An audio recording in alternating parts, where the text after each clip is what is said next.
When you get that diagnosis of type 2 diabetes, I thought, what can I eat?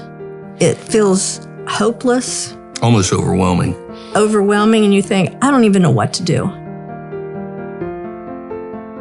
You get this diagnosis, they want to give you meds, and you don't get any education on how you can change your eating habits.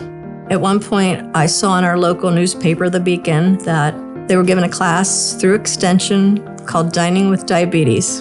And so I thought, well, let's give that a try. Maybe I can get some ideas or thoughts or hope. Dining with Diabetes is a nutrition and cooking education class designed for people with diabetes or those who have prediabetes, as well as the support people that are in their life, so that they can learn how to cook better and manage their diabetes well.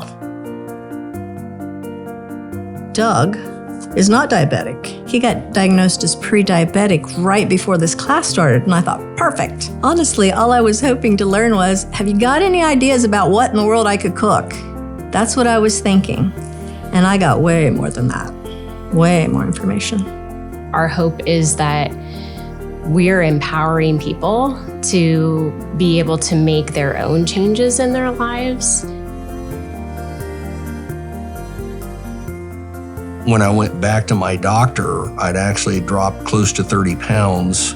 I dropped so much weight that my doctor did a complete blood workup on me.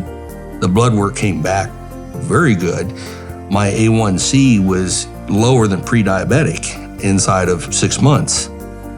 You can still be connected to a lot of the memories that you have of food that you've enjoyed before.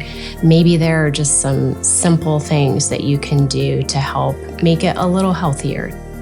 Dining with Diabetes gave me a hope that I can do this.